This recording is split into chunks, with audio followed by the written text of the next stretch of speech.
노년 건강을 위협하는 치주 질환입니다. 네, 가톨릭의과대학 서울성모병원 치주과의 박준범 교수께서 준비하고 계십니다. 네. 자, 우리 교수님 가운데 네. 봐주시고, 네. 네. 건강한 노년을 보내기 위해서 잇몸 건강을 잘 지키는 것이 중요합니다. 그렇죠. 그런데 건강보험 심사평가원 자료에 따르면 2024년 잇몸병인 치주 질환으로 병원을 찾은 환자가 1,900만 명이 넘었습니다. 와. 대략 전 국민의 2~3명 중에 1명은 치주 질환으로 병원을 찾는다는 것입니다. 네. 특히 60대 이상 분들은 더 흔하게 걸리고요.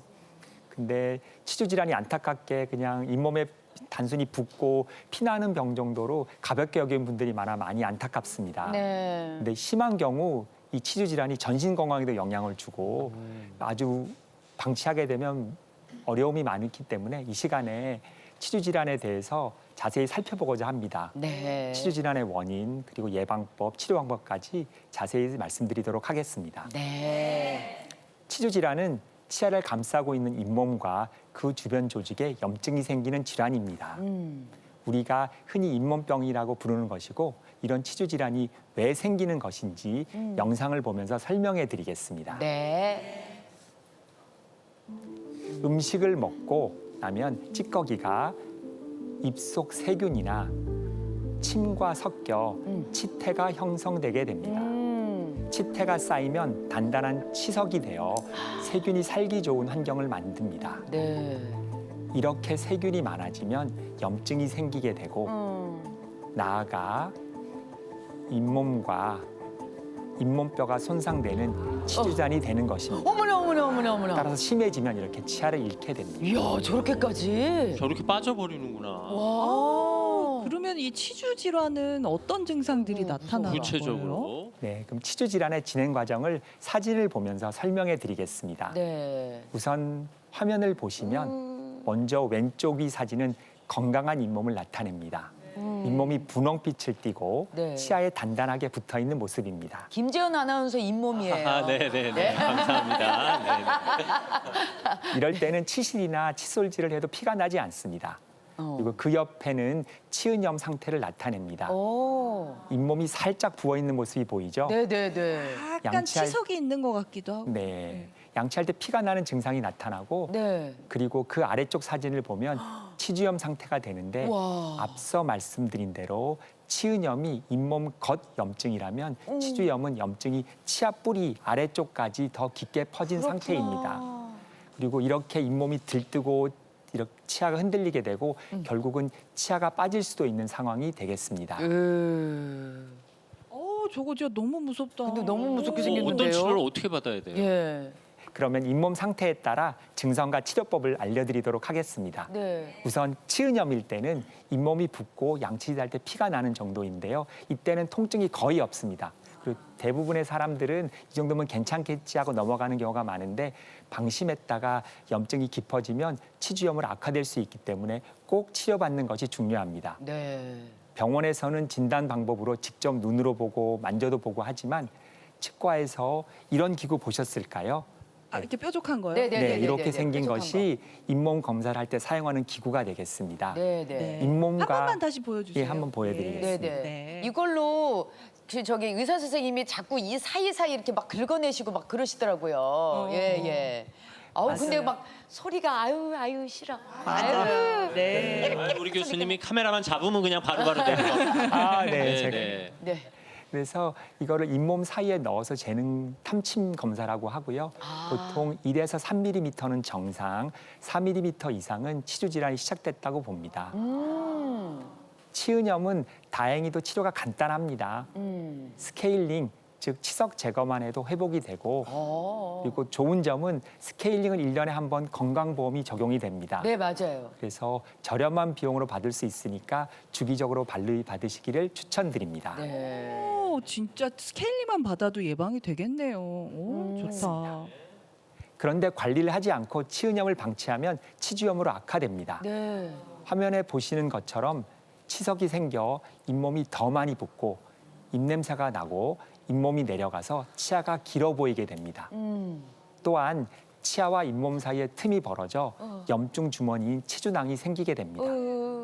치조골이 서서히 녹기 시작하고 병원에서 진단은 앞서 말씀드린 탐침 검사로 치주낭의 깊이를 확인하고 필요하면 엑스레이 검사로 잇몸뼈가 얼마나 녹았는지를 살펴보기도 합니다.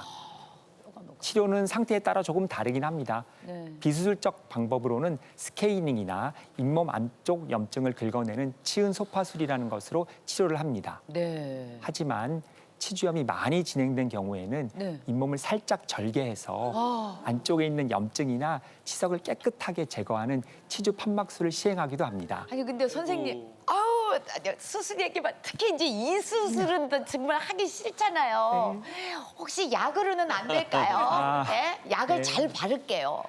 네, 먹을 항생제나 소염제, 가글약 같은 약물이 보조적으로 사용할 수는 있습니다. 네. 하지만 안타깝게도 치주염은 약만으로는 낫는 병이 아닙니다. 아 그래요? 그래서 반드시 치료와 관리를 함께 해야 된다고 강조드리고 치주염이 더 심해지면 음식물을 씹을 때 통증도 생기고 잇몸에서 고름도 나고 입냄새도 정말 심해집니다. 아. 화면에서 보시는 것처럼 잇몸이 더 많이 내려앉고 치아와 잇몸 사이는 더 벌어져 있고 잇몸뼈인 치조골은 많이 녹아서 치아가 흔들리거나 빠지기도 합니다.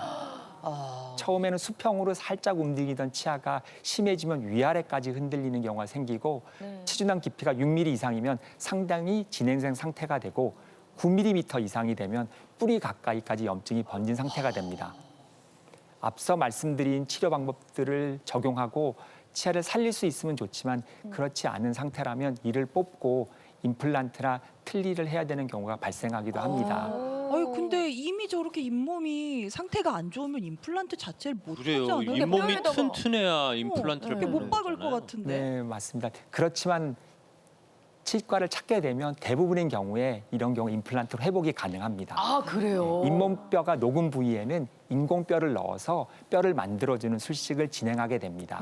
이렇게 뼈 이식을 하게 되고 나면 새로운 뼈가 단단하게 자리 잡기에는 시간이 다소 필요합니다. 네. 그래서 몇 개월 동안 기다렸다가 그 다음에 임플란트를 심으면 됩니다. 치료는 되지만 비싸긴 한 거죠, 선생님. 그게 좀 더 비싼 걸로 알고 있는데. 네, 비싸다, 맞습니다. 비싸다. 예, 비싸. 비용이 약간 들긴 할 것 같습니다. 관리 잘해야 돼. 관리를 잘하시라고 말씀드리는 아니, 것을 했습니다. 그런데 이런 치주 질환이 다른 뭐 이렇게 뭐 전신에도 영향을 미칠 수가 있다고 하던데 그게 사실인가요, 선생님? 네, 맞습니다. 예, 말씀을 주셨는데 많은 분들이 치주 질환은 그냥 입안의 문제라고 생각하는데 사실은 전신 건강과도 깊은 관련이 있습니다. 아 그래요? 치주염을 일으키는 염증성 세균이 혈관을 타고 온몸으로 퍼지게 되면 다양한 전신 질환의 위험을 높이게 됩니다. 심장이나 뇌로 경우 심근경색이나 뇌졸중, 동맥경화 같은 심혈관 질환에 걸릴 위험을 높이게 됩니다. 네. 실제로 치주염 환자가 심장병을 높이는 1.2배 정도 높았다는 연구 결과가 있습니다. 아유, 잇몸 건강이 심혈관 건강까지 해치는군요. 네, 맞습니다. 또 다른 질환에도 영향을 미치나요? 네, 맞습니다. 특히 많이 앓고 있는 당뇨병 경우에는 치주 질환과 굉장히 큰 영향을 가지고 있습니다. 당뇨도요? 네, 당뇨병? 맞습니다.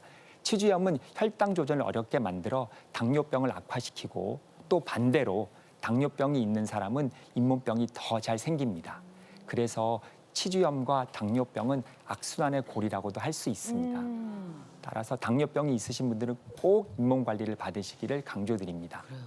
아유, 신경 많이 쓰셔야겠네요, 네. 당뇨병 앓으시는 분들은. 또 질환이 있을까요? 네, 맞습니다. 또한 잇몸 세균이 입을 통해 기도나 폐까지 가면 폐렴이나 기관지염 같은 호흡기 감염을 유발할 수도 있습니다. 이야. 특히 노년층, 만성호흡기 질환자는 훨씬 더 위험하기 때문에 더욱 주의를 필요하다고 하겠습니다. 네. 그리고 치주염이 치매를 높인다는 연구 결과가 있습니다. 그래요? 네, 맞습니다. 염증을 일으키는 물질이 뇌로 전달되어 인지 기능 저하에도 영향을 줄 수 있음을 참조하시기 바랍니다. 오, 진짜 이거는 예방을 해야겠네요. 예, 예방법을 좀 알려주세요. 네, 그러면 치주 질환 예방법을 간단하게 기억하기 쉽게 알려드리겠습니다. 네. 바로 3, 2, 4 수칙이 되겠습니다. 3, 2, 4. 수칙입니다. 네, 네. 맞습니다. 기억하기 쉬우시죠? 첫 번째 3은 3분 이상 양치질을 하자는 뜻입니다. 보통 1분, 2분 안에 끝내는 분들이 많으시죠? 그런데 치태와 세균을 제거하려면 최소 3분 이상은 꼼꼼히 닦아야 합니다. 두 번째, 2에 대해서 말씀드리겠습니다. 2는 1년에 2번 스케일링 받기입니다. 치석이요? 네, 맞습니다. 그래서 치석은 한 번 생기면 칫솔질로는 제거가 되지 않습니다. 그래서 치과적으로 정기적으로 방문하시는 게 필요합니다. 네. 마지막 사에 대해서 말씀드리겠습니다. 사는 치아 사이사이 잇몸까지 꼼꼼히 닦자는 의미입니다. 아, 사이사이. 예, 치아랑 잇몸 사이는 잘 안 닦으시는 분들이 생각보다 많습니다.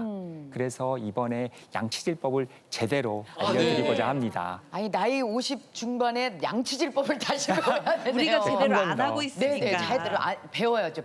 네, 그래서 어금니를 닦을 때 네. 치아 장축을 기준으로 해서 45도 정도 치아를 세워서 이렇게 4, 5회 정도 이렇게 돌려서 닦으시면 좋겠습니다. 아래 위에서 위로. 네, 예. 맞습니다. 그리고 앞니의 경우는 칫솔을 세워서 치아를 하나 이렇게 꼼꼼히 닦아주시면 관리가 잘 되겠습니다. 네. 저렇게 하면 3분 이상 되겠네요. 네, 맞습니다. 하나하나. 시간치기. 하나하나. 예. 속도는 조금 빠르게 해도 되죠. 네, 선생님. 예, 맞습니다. 예, 그리고 치주 질환이 심한 경우에 환자는 45도 세운 다음에 살짝 이렇게 진동을 주게 되면 치태가 또 잘 떨어집니다.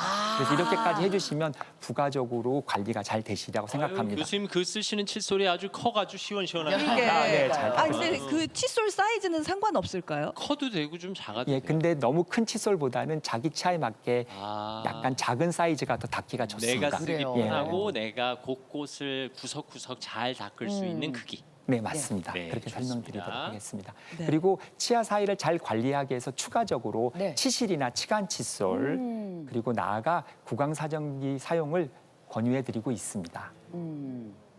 그리고 양치질뿐 아니라 생활 습관에 대해서도 말씀드리고 싶습니다. 먼저 술과 커피는 주의하셔야 됩니다. 아. 술은 면역력을 떨어뜨리고 잇몸 염증을 악화시킬 수 있습니다. 커피도 치아 건강에 안 좋고. 네, 맞습니다. 이 까매져서 그래요? 네, 커피는 특히 설탕이나 크림을 많이 넣어 드시는데 네. 이렇게 마시게 되면 충치도 생기고 잇몸병도 더 안 좋아질 수 있습니다. 아. 그리고 또 카페인은 구강 건조를 유발하기 때문에 줄이는 것도 좋을 것 같습니다. 네. 또한 잠을 잘 못 자고 무리했을 때 잇몸이 붓는 증상을 경험한 적이 있으실 수도 있겠습니다. 네. 수면 부족과 스트레스는 면역력을 저하시켜 세균 감염에 취약하게 만들고 치주 질환을 유발하거나 악화시킬 수 있습니다. 네. 그래서 잘 자고 스트레스 관리도 필요하겠습니다. 네. 아유, 이거 기억하셔야 되겠습니다. 네. 일단 3분 이상, 그다음에 1년에 2번 스케일링, 사이사이 사이사이. 꼼꼼히 닦는 거. 네. 약간 사자는 억지로 갖다 붙이는 느낌. 네. 자, 질문이 도착을 했습니다. 강연을 듣다 보니 저도 치주염이 있는 것 같은데 지금 통증은 없거든요. 치주염이 심해도 통증이 이렇게 없을 수 있나요? 물어보셨어요. 좋은 질문 해주셨습니다. 네. 치주염이 심해도 통증이 없는 경우가 있습니다. 있어요. 네, 왜냐하면 서서히 진행되는 거기 때문에 잇몸이 안 좋은 걸 인지하지 못하고 그냥 방치하는 경우가 되겠습니다. 그럼 나도 모르는 사이에 악화하고 네, 있는 악화될 거예요? 수 있습니다. 그래서 통증이 없고 별로 증상이 없어도 치과에 방문해 주시는 것을 추천드리고 네. 치료를 계속 미뤄서 통증이 너무 커졌을 때 내원하게 되면 치아를 결국 발치해 주시는 경우가 생기게 됩니다. 그래서 정기적인 치과 검진을 통해서 치주염을 조기에 발견하고 꼭 치료받으시기를 추천드립니다. 아니 스케일링하러 2번씩 가면은 정기적으로 검진이 되겠네요. 네, 맞습니다. 네. 그러니까 웬만하면 치과 선생님들을 자주 만나보는 게 네, 예방하기에는 네. 좋은 방법이 되겠네요. 그래서 질문 주신 분도 꼭 치과에 방문하셔서 네, 네, 네. 검진을 받으시기를 추천드립니다. 네. 교수님 오늘 처음 나오셨는데 어떻게 강의할 만하시죠? 너무 좋습니다. 너무 좋은 게 해주시고 너무 즐거웠습니다. 아유, 네, 행복해 네. 보이셔서 저희도 마음이 좋습니다. 네, 수업 잘 들었습니다. 교수님 말씀대로 양치 제대로 해서 잇몸 건강 잘 지키겠습니다. 말씀 감사합니다. 고맙습니다.